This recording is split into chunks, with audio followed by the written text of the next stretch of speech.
자, 어느 날 다윗은 사울의 집에 남은 사람이 없냐라고 물어요. 그렇죠? 남은 사람이 없냐. 그 이유가 뭡니까? 그 이유가 뭐라고 나와요? 은총을 베풀기 위해서. 근데 그 은총의 기반은 뭐예요? 약속이죠. 내가 요나단과 사울이 쫓기기 전에 다윗과 요나단이 약속을 하죠. 어떤 약속을 했어요? 서로의 후손에게 우리가 계속 긍휼을 베풀자. 그러니까 너의 아픔을 나의 아픔으로, 내 아픔을 너의 아픔으로 우리가 여기며 살아가자. 이런 약속을 지켰단 말이에요. 근데 이 약속을 언제 지켰습니까? 다윗이 왕이 된 지 7년 6개월이 됐어요. 그럼 적어도 언제 이 약속을 지킨 거예요? 7년 6개월 이상은 된 거예요. 근데 광야 생활이 있었고 블레셋 생활이 있었기 때문에 더 기간이 오래됐겠죠. 10년 이상 되지 않았을까요? 굉장히 오래전에 한 약속이라는 거예요. 그럼 왜 이제서야 이 약속을 지키려고 할까요? 이렇게 시간이 오래 지났는데 왜 이제서야 이 약속을 지키려고 했던 것일까요? 다윗이 왕이 된 지 얼마나 됐다고요? 7년 6개월이 지났어요. 지금 7년 6개월이면은 약속을 지키고자 했더라면은 지킬 수 있는 시간 아닐까요? 그 전에는 뭐랄까 도망자 생활을 했죠. 다윗이 어떤 능력이 있었습니까? 없었습니까? 없었죠. 그래서 못했다라고 생각합시다. 근데 왜 왕이 7년 6개월이나 된 후에도 이걸 지키지 못했을까? 자, 여러분들은 오래전에 한 그 중요한 약속을 잊었다가 후에 기억난 적이 있습니까?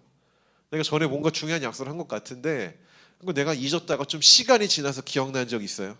한번 생각해 보시기 바랍니다. 보통 이런 경우는 두 가지예요. 하나, 약속 자체를 중요하게 여기지 않아서 잊어버린 거예요. 그렇죠. 그럴 수 있죠, 충분히. 또 다른 하나는 뭡니까? 내가 약속을 지키고 싶었는데 너무나 바쁜 어떤 삶과 있죠. 그러니까 뜻밖의 어떤 그런 문제들이 계속 발생이 돼서 약속을 지킬 수 없는 상황이 계속적으로 발생이 된 거죠. 자, 이해하시겠죠? 그러면 다윗은 전자일까요, 후자일까요? 후자겠죠, 당연히.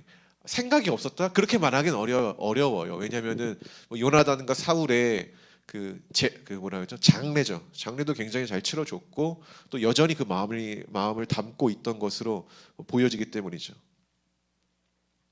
그래서 우리가 주어진 하루하루를 너무 바쁘게 살다 보면은요, 때로는 이처럼 이렇게 중요한 약속들을 미룰 때가 있다라는 거예요. 의도치 않게 놓칠 때가 있다라는 거예요. 그런 것들을. 저도 이제 그런 것들이 되게 많아요. 저도 그런 것들이 되게 많은데 특히 이제 하빈이가 태어나고 나서 더 많아졌어요. 이 약속을 지킬 수 없는 중요한 약속을. 이번 주도 사실 제가 그 시내가 푸른나무 교회 저기 청년부 그 목사님이 저를 만나러 이 동네로 이렇게 딱 오기로 약속이 돼 있었는데 피치 못할 사정으로 제가 급작스럽게 약속한 1시간 반 전에 이렇게 했어요. 너무나 죄송한 일이죠. 근데 어쩔 수 없는 게 하빈이가 아파서 큰 병원을 가라고 해가지고 병원을 가야 되니까 이 약속을 미룰 수밖에 없는 거죠. 어. 근데 이게 뭐 저는 다윗이 약간 그러지 않았을까라는 생각이 들어요. 다윗이 계속 지키고 싶었는데 뭐 이렇게 미룰 수밖에 없는 그런 상황이 발생이 된 거죠. 우리 인생에도 여러분 삶에도 너무 바빠서 미루는 약속들이 분명히 있을 거예요. 너무 바빠서.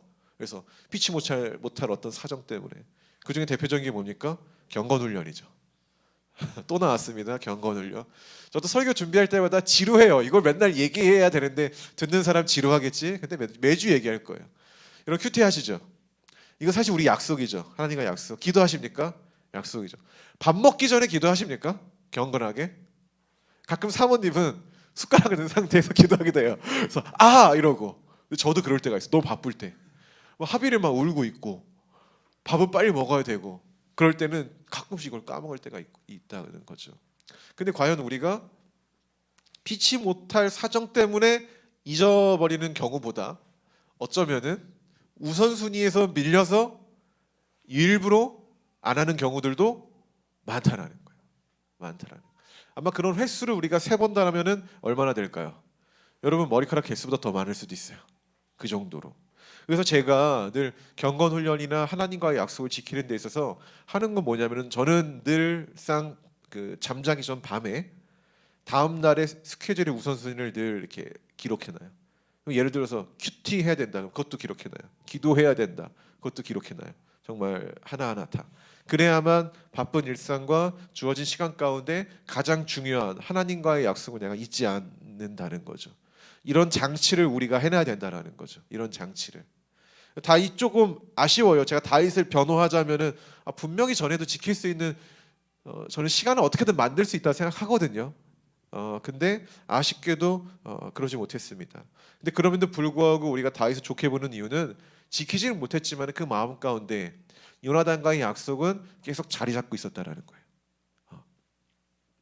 사람이 약속을 지키는 사람과 지키지 않는 사람의 차이는 뭐냐면은 이 약속을 내 마음 가운데 담고 있느냐, 담고 있지 않느냐의 차이예요.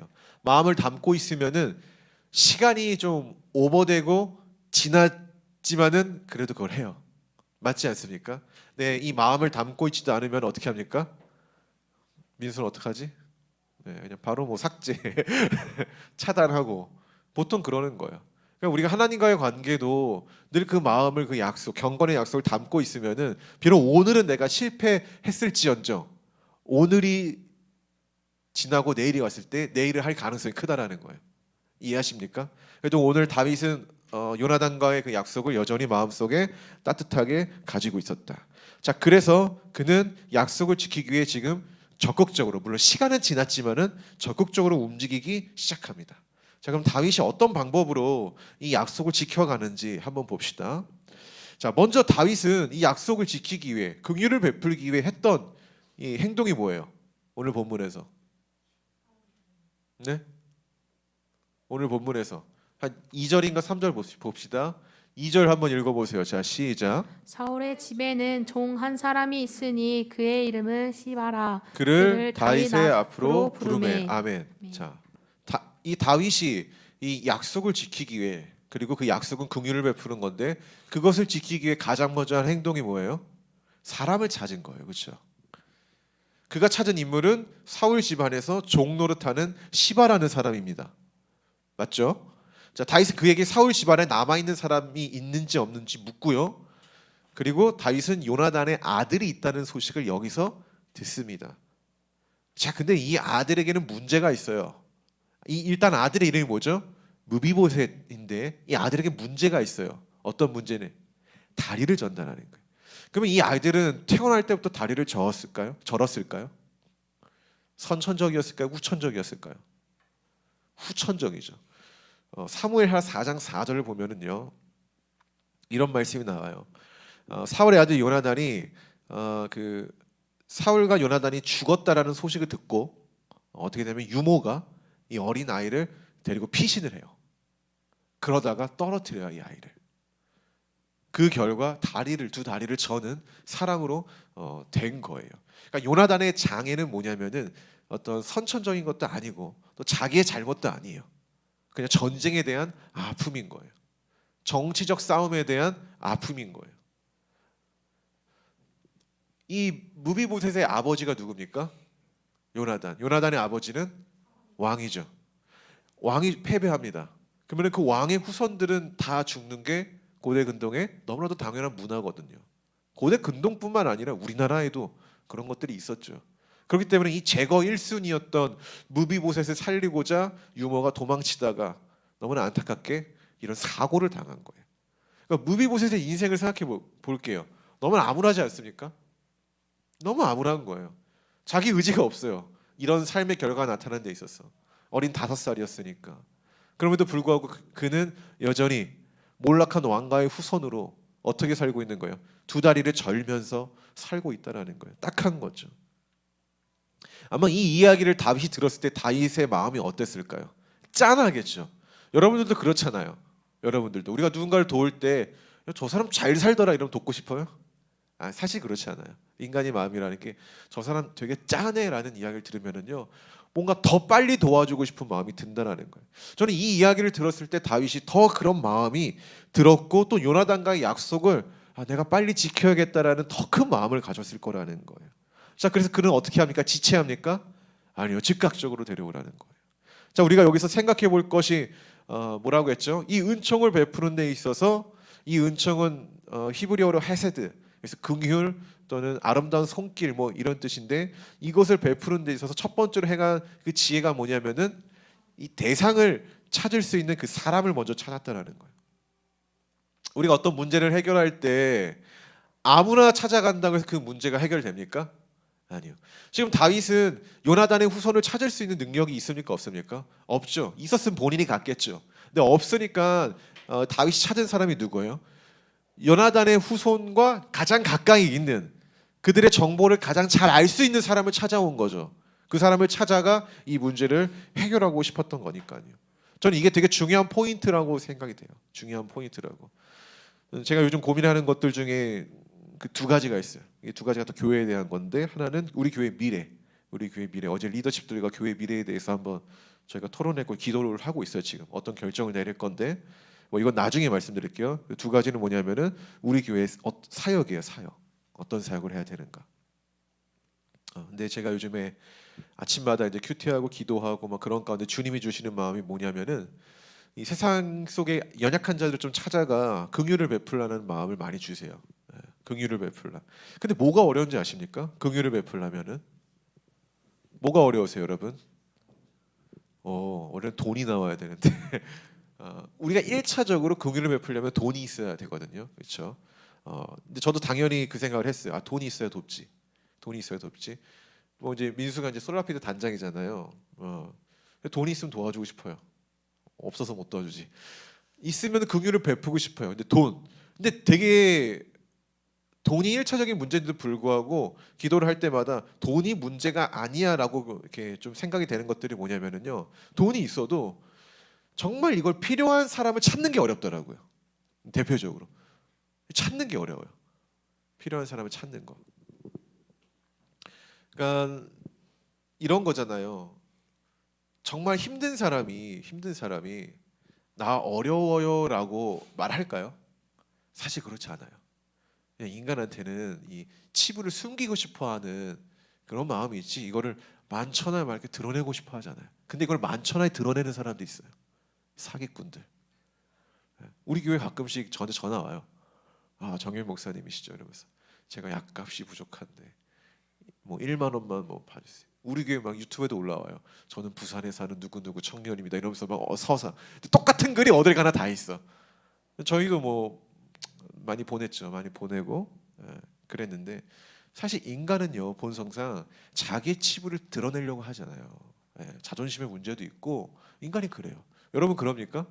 여러분의 이 어려움을 만천하에 드러내는 게 쉽습니까? 그렇지 않다는 거죠. 저는 그렇기 때문에 이런 인간의 어떤 그런 모습이 있기 때문에 정말 도와줘야 될 그 대상을 찾는 게 진짜 어려운 것 같아요. 진짜. 그래서 제가 고민을 하다가 기도를 하다가 주성이가 생각이 난 거예요.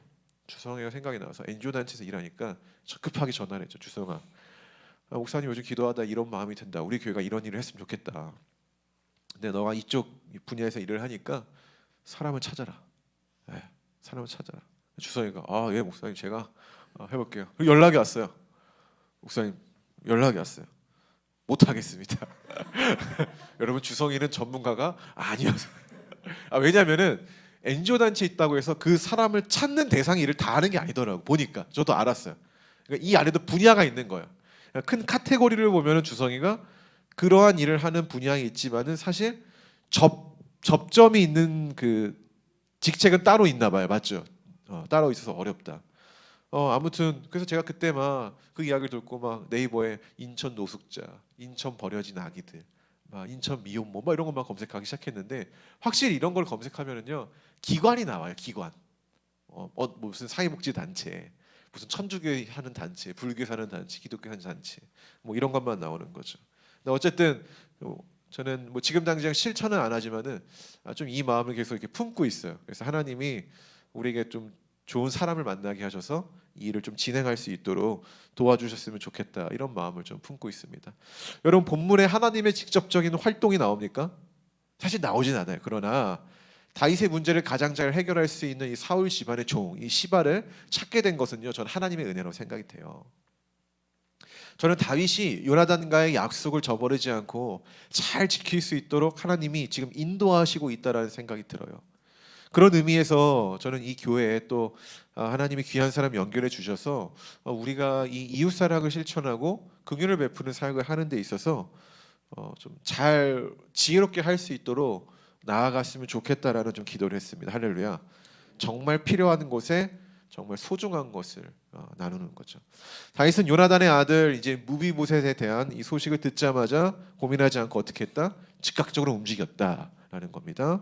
5절에서 8절 다윗 왕이 사람을 보내어 로드발 암미엘의 아들 마길의 집에서 그를 데려오니 사울의 손자 요나단의 아들 무미보셋이 다윗에게 나아와 그 앞에 엎드려 절하매 다윗이 이르되 무미보셋이여 하니 그가 이르기를 보소서 당신의 종이니이다. 다윗이 그에게 이르되 무서워하지 말라 내가 반드시 내 아버지 요나단으로 말미암아 내게 은총을 베풀리라 내가 내 할아버지 사울의 모든 밭을 다 내게 도로 주겠고 또 너는 항상 내 상에서 떡을 먹을지니라니. 그가 저야라 이르되 이 종이 무엇이기에 왕께서 죽은 개 같은 나를 보내시니까 아니라. 아멘. 네. 자, 우리 한번 생각해 봅시다. 자, 무비보셋이 당당하게 살았을까요? 왜 그렇게 생각하세요? 그렇죠. 네. 정치적인 좀 생각을 해야겠죠. 몰락한 왕 가문의 후손이죠. 유일한 후손. 사울 자손들 다 숙청당했으니까 유일한 후손이죠. 당당하게 살았을 거라고 저는 생각하지 않아요. 저는 자신의 정체를 숨기면서 살았을 것 같아요. 그러니까 다윗이 찾기가 어려웠겠죠. 예? 그러면 그 숨기면서 살았다는 증거를 어떻게 할 수 있을까요? 우리 추정이지만 어떻게 할 수 있을까요? 어떻게 할 수 있을까요? 성경에 보면 나옵니다. 역대상에 보면은요 무비보셋의 이름은요 본래 무립발이라고 나와요. 무립발. 네, 이게 본래 이름이에요. 본래 이름. 그 아들들의 어떤 그런 뭐 돌림자라고 해야 되나 약간 그런 이름인 거죠. 근데 지금 여기서는 뭐라고 나옵니까? 이름을 바꾼 거죠. 이름 왜 바꿨을까요? 정체를 숨기려고 바꾼 거예요. 어떻게 뭐 떵떵거리며 살겠습니까? 저는 무비보셋이 어쩌면은 평생 불안하게 살았을 것 같아요. 나도 죽지 않을까? 자기 가족들처럼 몰락한 왕의 가문이니까 뭐 그런 마음을 갖고 살 텐데 어느 날 자기가 가장 두려워하는 대상인 거죠. 다윗은 어쨌든 자기가 두려워하는 대상으로부터 부름을 받습니다. 무비보셋이 다윗 왕 그 예루살렘에 오기까지 무슨 생각을 했을까요, 여러분? 마음이 편안했겠습니까? 와 이거 가야 돼 말아야 돼 이러면서 가서 뭐라고 해야 되지? 엄청 되게 불안했을 것 같아요. 모르잖아요. 아버지와의 관계를 모르잖아요. 이 약속을 모르고 심지어 안다고 해도 어떻게 어떤 행동으로 나올지 모르잖아요. 그 불안감 가운데 오죠. 그 불안감이 어떻게 나옵니까? 6절에 나와요. 뭐라고 해요? 그 앞에 엎드려 절하매. 굉장히 두려웠겠죠. 굉장히 두려웠겠죠. 굉장히 저는 너무 두려웠을 거라 생각해요. 그러니까 이 불안한 감정 가운데 나왔다라는 거예요. 근데 놀라운 건 뭐냐면 다윗의 태도예요. 다윗이 이 무비보셋이 갖고 있던 불안한 감정을 바로 캐치해요. 그러면서 뭐라고 합니까? 그 다음에 두려워하지 말라. 야, 괜찮아. 너무 떨지 마. 그런 것 때문에 부른 게 아니야. 이 말은 뭐냐면은 다윗이 무비보셋의 마음을 안다라는 거예요. 너가 지금 무슨 생각을 하고 있고 무엇 때문에 너가 지금 이런 감정을 갖고 있는지 안다라는 거예요. 두려워하지 마. 그런 건 문제가 아니야. 이렇게 얘기를 하죠. 그러면서 뭐라고 해요? 내가 너를 부른 이유에 대해서 쉬지 않고 바로 단도직입적으로 얘기를 해요. 뭐라고 이야기합니까? 내가 너를 이곳으로 부른 이유는 너에게 은총을 베풀기 위함이다. 근데 그 은총의 기반은 뭐라고요? 너의 아버지와 내가 약속한 게 있어. 어린 무비보셋은 이 아버지와 다윗의 약속이 뭔지 모르잖아요. 그러나 아버지 요나단이라는 이름이 들렸을 때 어느 정도 좀 불안감이 조금은 해갈됐을 거예요. 예. 요나단이 성경을 보면은요 굉장히 따뜻한 성정을 가진 사람이에요. 그렇죠? 자기 그 친구를 위해서 아낌없이 자기의 지위도 내려놓을 수 있는 사람처럼 보여. 그런 사람이 자기 아들에게는 어땠을까요? 저는 그 따뜻함은 당연히 가족들한테도 간다고 생각이 되거든요. 좀 그런 사람일 거예요. 어쩌면 요나단의 아들인 무비보셋은 아버지 이름을 들었을 때 굉장히 미묘한 감정이 올라왔을 수도 있죠. 이런 공감이 우리 안에 있어야 돼. 성경을 읽을 때 그냥 막 그냥 있는 게 아니라 이 인물들의 어떤 공감, 어떤 마음이었을까? 이런 우리 안에 이제 공감이 있어야 될 거라고 좀 생각이 됩니다. 자, 그 따뜻함은 분명히 이제 아들에게까지 정해졌을 거고, 자, 이어서 다윗은 어떤 은총을 베풀 것인지 그냥 바로 심플하게 얘기를 해요. 몇 가지를 말합니까? 두 가지를 얘기합니다. 첫째는 뭡니까? 네, 되게 여기 중요해요. 그냥 땅이 아니라 할아버지 사울이 가지고 있던 땅을 돌려주는 거예요. 여러분 생각해 보세요. 할아버지가 누굽니까? 그렇게 왕이잖아요. 뭐 몇 평, 뭐 10평, 20평, 뭐 아파트 이 정도 있을 것 같아요? 아니겠죠. 왕인데 이 땅이 어마어마할 겁니다. 근데 그걸 다시 돌려줬다라는 거예요. 돌려줬다는 건 뭐예요? 그의 힘과 권세를 나눠줬다는 얘기죠. 굉장히 이거 재밌는 처사입니다. 두 번째는 뭡니까? 두 번째는 뭐라고 하죠? 내 상에 있는 떡. 이게 착각하지 말아야 될 게 왕과 겸상하라는 얘기일까요? 아니에요. 왕이 누리고 있는 것들을 동일하게 누리게 해주겠다라는 의미죠. 겸상이 아니에요. 이해하시겠죠? 그러니까 다니엘 이야기 기억하시죠? 다니엘 이야기 보면은 왕이 먹는 그 포도주와 그 고기를 먹을 수 있다고 하잖아요. 그게 겸상한다는 얘기입니까? 아니잖아요. 왕이 누리는 똑같은 급을 누릴 수 있게 해준다라는 거예요. 그러니까 지위의 회복에 가까운 거죠. 지위의 회복에 가까운 겁니다. 근데 어떤 학자들은 이 다윗의 오늘의 이 긍휼을요 정치적인 거라고 비판을 해요. 그러니까 이런 거예요. 무비보셋이 어쨌든 사울 왕가에 남아 있는 핏줄이죠. 그러니까 이 사울의 추종자들이 이 무비보셋을 데리고 뭔가 반란을 일으킬 것에 대한 대비책으로서 왕궁에 가둬놓고 이걸 감시하는 거다라고 얘기를 해요. 근데 이게 말이 안 되는 말이 안 되는 연구라고 말할 수 있는 이유는 뭐냐면은 그런 못하러 사울 왕이 갖고 있던 영토를 왜 줍니까? 그렇지 않겠어요? 정말 그냥 감시하기 위한 정치적인 목적이었다면 그 엄청난 그 땅을 왜 줘요? 왜 회복시켜요? 오히려 그것을 주면 어떻게 돼요? 그것을 바탕으로 군작업을 만들어서 반란을 일으킬 거 아닙니까? 다윗이 그렇게 멍청하다고요? 그건 아니라는 거죠. 그렇기 때문에 오늘 다윗의 이 긍휼을 베푸는 처사는요 어떤 정치적인 목적으로 이 사울 왕가를 막 옥죄려고 그런 개념이 아니다라는 거죠. 우리는 가끔씩 누군가의 그 행동을 너무 정치적으로 판단할 때가 있어요. 뭐 예를 들어서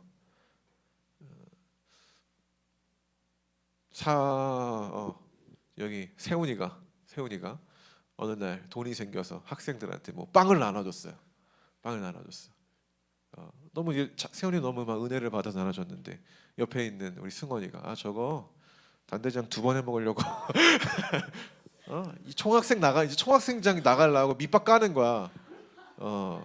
선행을 베풀어도 우리가 가끔씩 그런 정치적 시각으로 볼 때가 있어요. 계산된 행동이야. 이게 왜 그러냐면 우리가 너무 악한 정치인들의 이 쇼맨십의 뉴스에 너무 노출된 것 같아요. 어떻게 보면은 그렇지 않습니까? 인간을 좀 선하게 바라보기보다는 뭔가 인간은 악해. 그러니까 제가 하는 일도 뭐가 이면에 어떤 계산이 깔려 있을 거야. 저거는 결국에는 겉으로는 나눔이지만은 속으로는 나눔을 빙자한 자기 이미지 쇄신이나 뭔가 얻어내려고 있으려고 하는 거라는 그런 사고가 있다라는 거예요. 이번에 안타까운 일이지만은 강원도 불이 났죠. 저는 그 불 났을 때 그 불난 지역이 어딘지 바로 검색했어요. 왜냐하면 세훈이네 아버지가 바로 옆에 정선에 있어서 설마 거기 아니야라고 이렇게 검색을 해봤는데 거긴 아니고 바로 옆이더라고요. 옆에서 불이 나서 해안가 쪽으로 이렇게 나갔는데 너무나 안타까운 일이죠. 이것 때문에 막 집들은 막 뭐 타고 뭐 이재민들이 당연히 발생이 되고 또 막 이런 일들이 생기는데 근데 또 감사하게도 또 이런 일이 생기면은 매해마다 몇몇 대기업들이 뭐 이렇게 기부를 해요. 뭐 이번에도 SK가 뭐 20억을 했다. 뭐 제가 본 기사는 총해서 뭐 90억 정도를 기업들에게 기부를 했다라고 나옵니다. 근데 또 뭐 기업들만 하는 게 아니라 또 이제 연예인들도 나오죠. 연예인들도 갑자기 뭐 산불이 뭐 몇 천만 원 했다 나오는데 거기 댓글에 늘 좋은 글만 있는 건 아니에요. 댓글에 이번 기회에 이미지 바꾸려고 타이밍 잘 잡았다 이런 글이 꼭 있어요. 본 적 있어요? 누가 이렇게 했다 이러면은 그런 안 좋은 어떤 시각들이 꼭 있다라는 거예요. 어쩌면 우리에게도 그런 시각이 있지는 않은가 오늘 다윗의 이야기를 보면서 좀 한번 생각해봐요. 생각해 봅니다. 근데 이제 우리가 다윗을 보면은 다윗은 분명히 몇 번이나 반복하면서 이야기합니다. 나는 어떤 정치적인 의도가 있는 게 아니라 내가 이 긍휼을 베푸는 거는 누구와의 약속 때문이다. 요나단과의 약속 때문이다. 그러니까 약속에 기반한 행동이라는 거지. 이게 이걸로 인해서 뭐 자기의 또 왕권을 엄청나게 강력하게 한다든지, 뭐 사울 왕가의 남은 핏줄을 아주 그냥 뭐 어떻게 감시하고 막 끝까지 그렇게 한다든지 그런 의도는 없다라는 거예요. 이미 이 정치적 구도에서 다윗이 너무 압승을 한 상태이기 때문에 그럴 필요가 없어요. 그럴 필요가 없습니다. 견제라는 건 뭐예요? 나에게 위험이 될 거라는 뭔가 불안, 또 그것에 대한 내가 자신감이 없을 때 견제를 하는 거지. 이 자신감이 있으면은 견제 안 해요. 저는 민수를 견제하지 않아요. 세훈이는 민수를 견제하지 않는다. 근데 중요한 건 민수도 세훈이를 견제하지 않는다라는 거예요. 자기에게 불안 요소가 아니기 때문에 그런 거예요. 그러니까 지금 나쁘게 얘기한 게 아니라 나의 것을 해야 하는 존재가 아니기 때문에 우리는 견제를 안 하는 거예요. 그런 거예요. 그런 입장에서 다윗에게 무비보셋은 그런 존재가 아니에요. 견제를 할 존재가. 자, 우리 여기서 아름다운 손길을 내민 이 다윗을 보면은요, 두 번째로 우리가 좀 배워야 될 게 있어요. 그건 뭐냐면은 우리가 은총을 베풀 때는 내가 무엇을 줄지 명확해야 돼요. 그리고 내가 줄 수 있는 능력 안에서 베풀어야 돼요. 거기 하나 더 추가를 하면은 어떤 정치적 의도로 선행을 베푸는 게 아니라 약속. 그러니까 이거를 다른 말로 하면은 따뜻한 마음이 기반이 되어야 된다라는 거예요. 여러분 다윗이 무비보셋에게 베푼 이 은총이 다윗이 가진 능력 안에 있던 거죠. 그것을 어떻게 알 수 있냐면은 이것을 주는 데 있어서 어떤 신하들도 거부하거나 반대했다는 내용이 없어요. 생각해 보세요. 누가 우리를 공격해서 어떻게 싸워가지고 우리가 이겼어요. 근데 어느 날 민수가 우리 불쌍하니까 돌려줍시다. 이러면 분명 반대가 나올걸요. 우리가 어떻게 얻은 건데, 다윗 왕이요, 우리가 어떻게 얻은 건데. 어떻게 보면 신하들 중에 이런 마음 갖고 있는 사람이 있지 않을까요? 우리한테 나눠주지. 그렇지 않겠습니까? 근데 그런 어떤 반발이 없죠. 그 말은 뭐냐면은 다윗이 통제되는 것 안에서 이 긍휼을 베풀었다는 거예요. 여러분 우리가 긍휼을 베풀 때 중요한 게 있습니다. 여러분 빚내서 베풀 필요는 없다라는 거예요. 갑자기 승원이가 내가 이 교회를 위해서 뭔가 해야겠다. 카드를 꺼내더니 카드론 대출 막 이율이 막 10몇 프로 되는데 100만 원을 뽑아서 목사님 우리 오늘 뭐 어려운 얘기가 나왔으니까 긍휼을 우리 베풀러 갑시다. 주님이 기뻐하실까요? 그러고 나서 집에 가가지고 이거 이자를 어떻게 갚지? 이런 고민 있으면은 이거 주님이 원하실까요? 긍휼을 베푼다라는 건 능력 안에서 베푸는 거예요. 능력 안에서 주어진 능력 안에서 베푸는 거. 이거 잘 기억하셔야 됩니다. 과부에 드렸던 맞아 그것도 의미가 있어요. 의미가 있지만은 기본적으로 긍휼은 우리가 줄 수 있는 그 능력 안에서 하는 거다. 그 포인트는 뭡니까? 능력을 기르세요. 많이 주고 싶으면은 능력을 기르는 방식이 더 맞는 겁니다. 네. 자 반대로 능력보다 더한 것을 주는 자세. 저는 이거는 과한 교만에서 비롯된 일이라고 생각합니다. 내가 이 정도야라는 거, 내가 이 정도야라는 거. 그런 마음은 좀 우리가 버리시고 능력의 범주 안에서 하자. 그러니까 우리가 더 나누고 싶으면은 여러분 스스로 능력을 개발하시다. 그게 맞는 방식입니다. 자 하나 더 추가하면은 8절 한번 봅시다. 8절. 이거는 받는 자의 자세가 나오는 거예요. 받는 자의 자세. 받는 자의 자세. 자, 요나단은 자신이 이런 걸 받을 자격이 있는지 표현을 해요. 저는 이것도 중요하다고 생각합니다. 우리가 그래야 돼요. 받는 자에게는요, 그러니까 당연함이 아닌 감사의 표현이 있어야 돼요. 이건 너무나 당연한 거죠. 그리고 감사를 표현하는 것이 어떻게 보면 마땅한 거예요. 굉장히 마땅한 거. 그런 의미에서 저도 우리 성도들한테 늘 감사해요. 이 자리를 표현해서 간간히 저희 가정에 이렇게 필요한 거 막 보내줄 때가 있잖아요. 저희 감사합니다. 너무 감사하고 이런 부분에 대해서 저희도 고맙게 생각해요. 예. 그러니까 계속해 주세요. 장난입니다. 마지막 9절에서 13절을 읽어보겠습니다. 왕이 사울의 시종 시바를 불러 그에게 이르되 사울과 그의 온 집에 속한 것은 내가 다 내 주인의 아들에게 주었노니 너와 내 아들들과 내 종들은 그를 위하여 땅을 갈고 거두어 내 주인의 아들에게 양식을 대주어 먹게 하라. 그러나 내 주인의 아들 무미보셋은 항상 내 상에서 떡을 먹으리라 하니라. 시바는 아들이 15명이요 종이 20명이라. 시바가 왕께 아뢰되 내 주 왕께서 모든 일을 종에게 명령하신 대로 종이 준행하겠나이다 하니라. 무비보셋은 왕자 중 하나처럼 왕의 상에서 먹으니라. 무미보셋에게 어린 아들 하나가 있으니 이름은 미가더라. 시바의 집에 사는 자마다 무미보셋의 종이 되니라. 무미보셋이 항상 왕의 상에서 먹음으로 예루살렘에 사니라. 그는 두 발을 다 절더라. 아멘. 아마 무비보셋만 대표적으로 그 상에서 먹었던 것 같아요, 그렇죠? 근데 무비보셋의 이 뭐랄까요, 자녀들 엄청 많죠. 이걸 누렸을까 안 누렸을까요? 누렸죠, 똑같이. 자, 이 내용에는 다윗이 이 행한 아름다운 손길의 크기가 얼마나 되는지 짐작이 되는 내용이 나와요. 자, 다윗은 그 시종을 부릅니다. 근데 그 집안에 무비보셋을 위해서 일해야 될 어떤 그 사람들의 규모에 대해서 말을 합니다. 그렇죠? 몇 명입니까? 아들이 15명, 종이 20명. 아들만 있겠습니까? 딸들도 많았겠죠. 그리고 딸들과 아들의 자식들까지 포함하면은 엄청난 이거 하나의 부족을 이룰 수 있는 그런 국가 정도는 아니고 아무튼 뭐 공동체라고 할게 그 정도는 이룰 수 있겠죠. 자, 근데 중요한 건 이들에게 미션이 있습니다. 성인 35명이 이 무비보셋의 땅을, 그러니까 할아버지 그 사울 왕의 땅을 관리해야 하는데 이 35명이 관리할 정도면 그 크기가 얼마나 될까요? 얼마나 될까요? 얼마나 되겠습니까? 저도 감이 안 와요. 아니 생각해 보려고 했는데 솔직히 감이 안 와요. 제가 뭐 여기 뭐 지형을 가본 사람도 아니고 당시 사람들이 어떻게 이런 관리를 했는지를 잘 모르기 때문에 감이 안 오는데 그냥 대충 어마어마할 것 같아요. 예. 감은 안 오지만은 내가 감을 못 잡을 정도로 어마어마하겠다. 이 정도는 좀 생각이 듭니다. 근데 이게 진짜 정치적인 의도였다라면은 제가 볼 땐 과한 거예요. 그냥 보여주기식이었다라면은 그냥 그만한 정도만 하면 되는데 이거는 진짜 뭐 그 정도 수준이 아니었던 거죠. 자, 우리가 이 내용으로 볼 때 되게 중요한 게 있어요. 그게 뭐냐면은 아름다운 손길을 내밀 때 마지막으로 가장 중요한 건 상대를 배려해야 된다라는 거예요. 자, 이게 왜 중요하냐? 세상에서 가장 아름다운 선물은 주는 자의 마음이 아니라 받는 자의 필요에 있는 거죠. 그렇지 않겠습니까? 아니 나한테 필요 없는 걸 나한테 선물해 주면 그게 과연 선물로 받아들일까요? 사실 그렇지 않아요. 좀 필요의 어떤 그 요구에 따라서 주는 선물이 제가 볼 때는 되게 좋아요. 물론 그게 악한 마음이면은 맞추면 안 되겠지만 그렇지 않을 경우에는 맞추는 게 굉장히 좋다라고 생각돼요. 근데 제가 여기서 왜 그러한 묵상을 했냐면은 생각해 보세요. 이 사울 왕의 땅이 지금 뭐 계산은 안 되지만 어마어마하다고 했죠. 그거 무비보셋이 관리할 수 있을 것 같아요? 가뜩이나 두 다리를 저는 사람이 이거 어떻게 관리하겠습니까?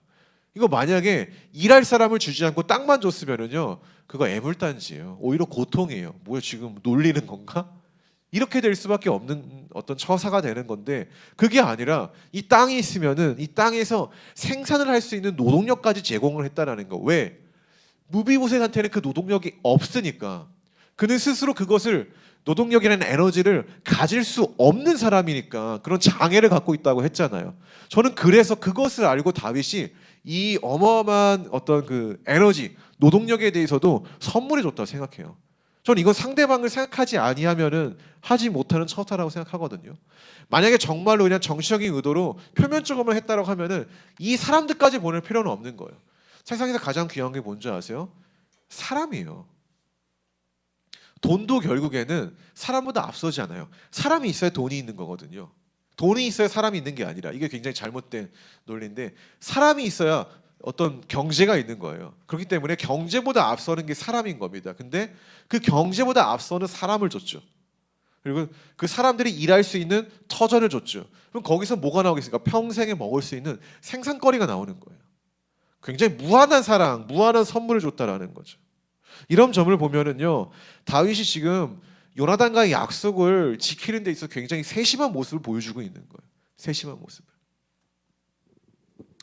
우리는 본문에서 아름다운 손길을 내미는 방법에 대한 세 가지 과정을 봤습니다. 첫째, 은총을 베풀 대상을 잘 찾을 수 있는 사람을 찾는 거다. 두 번째 뭡니까? 내 능력 범주 안에서 우리가 은총을 베풀어야 하며 따뜻한 마음이 바탕이 되어야 된다. 셋째, 은총을 베풀 대상의 그 상황과 정황을 고려해가지고 우리가 베풀어야 된다는 거죠. 저는 여기서 가장 중요한 거는 마지막 부분이라고 생각합니다. 마지막 부분. 어느 날 제가 세훈이가 저번에 저한테 이제 한정식을 사고 싶다는 이 말을 들었는데 반대로 내가 세훈이한테 밥을 사고 싶어요. 세훈아 밥 먹자. 회 먹자. 세훈이는 회를 못 먹죠. 누구를 위한 선물일까요? 저를 위한 선물인 거죠. 똑같은 거예요. 이 마지막 단계가 되지 않으면요, 선물이요, 진짜 선물이 아니라 그 사람한테 고통이 될 수 있는 거예요. 우리는 이 부분을 좀 많이 생각해 봐야 됩니다. 제가 부활절 지나면서 예수 믿는 것이 뭘까라는 고민이 좀 커졌습니다. 그 결과 이 땅이 이웃 사랑을 남기는 것인데, 다만 이게 이제 믿는 자의 삶인데, 다만 생각의 전환을 우리가 가져야 될 것은, 교회가 이웃 사랑을 행하는 이유는 그 일을 함으로 교회의 이미지가 좋아지게 하는 어떤 목적, 또 그걸로 부흥을 하기 위한 목적이 있어서는 안 된다였어요. 네, 이 말은 뭐냐면은, 연예인이 자기 이미지 쇄신을 하기, 과거의 죄를 덮기 위해 기부를 하는 것과 뭐 다를 바 없지 않겠습니까? 성경은요, 부흥을 목적으로 이웃 사랑을 하라고 말하지 않아요. 그냥 하나님의 명령, 우리가 제자로서 해야 될 도리, 그리고 어떤 하나님 나라의 어떤 예수님이 원하시는 모습, 이런 거라고 말을 하죠. 그렇기 때문에 이웃 사랑은 우리가 그 예수님과 함께 동역자 정신을 가지고 그냥 나아갈 길이지, 그것을 함으로 우리가 무언가를 얻기 위한 유익의 목적이 되어서는 안 된다라는 거예요. 할렐루야. 자, 요즘 미혼모 어린아기에 대한 제가 마음이 커진다고 했잖아요. 제가 아이를 키워서 그런지 알겠더라고요. 이게 얼마나 힘든 건지 알겠더라고요. 뭐 먹고 사는 것만 케어를 해도 뭐 수십만 원이 나가는데, 입고 교육하고 이런 것까지 한다면은 와, 정말 쉽지 않겠구나라는 생각이 드는 거죠. 그런데 이제 어떤 기관을 통해서 하고 싶진 않아요. 그냥 기관을 통해서 하면은 그 기관에서 이제 정관상으로 떼가는 돈이 있거든요. 그러니까 이런 거죠. 만약에 하더라도 우리 교회가 줄 수 있는 돈은 많지가 않으니까, 많지 않은 거에서 떼면 더 적은 게 가잖아요. 그것조차도 아깝다라는 거예요. 그래서 어떻게든 좀 대상을 찾아서 직접적으로 그 사람이 뭐 어디에 쓰든 간에 아이를 뭔가 키우고 있다면은 아이를 위해 당연히 쓰겠죠. 그냥 주고 싶은 거예요. 그러나 이제 아직은 우리가 뭐가 없습니까? 능력이 없는 거죠. 근데 능력이 없다고 해서 포기하면은요, 못 해요. 제가 아까 말을 했죠. 마음을 계속 품고 있으면은 이 내가 할 수 있는 능력과 시간이 주어졌을 때 그것을 우선순위로 삼는다라는 거예요. 우선순위로. 여러분, 그래서 우리가 어떻게 해야 됩니까? 능력을 가져야 됩니다. 노력해야 돼요. 이웃을 사랑할 수 있는 노력을 해야 되는 거예요. 아무 노력 없이 어떤 것을 이룬다, 그건 존재하지 않는 거예요. 그건 존재하지 않습니다. 저 이제 말씀의 결론을 맺겠습니다. 우리는 주님의 이 아름다운 손길로 그리스도인이 된 자예요. 그리스도인이라면 어둠 속에서 빛을 볼 수 있는 사람들이고, 아무래도 좀 어둠 가운데 있는 상황이어도 빛의 메시지를 전하는 사람들입니다. 아직 이 교회는 이제 우리가 능력이 부족하여서 오늘 설교도 뭔가 적극적으로 하자 해서 실행에 옮기는 단계의 설교는 아니죠. 그러나 우리가 계속 이 빛된 이 마음, 이웃사랑에 대한 이 따뜻함을 계속 우리가 품고 있다라면은요, 언젠가는 우리가 이것을 분명히 할 수 있는 때가 온다라는 겁니다. 꿈도 그런 거죠. 내가 지금 당장은 할 수 없지만은 계속 내가 품고 살다 보면은 언제가 분명한 그런 기회가 오고 내가 그것을 할 수 있는 날이 온다는 겁니다.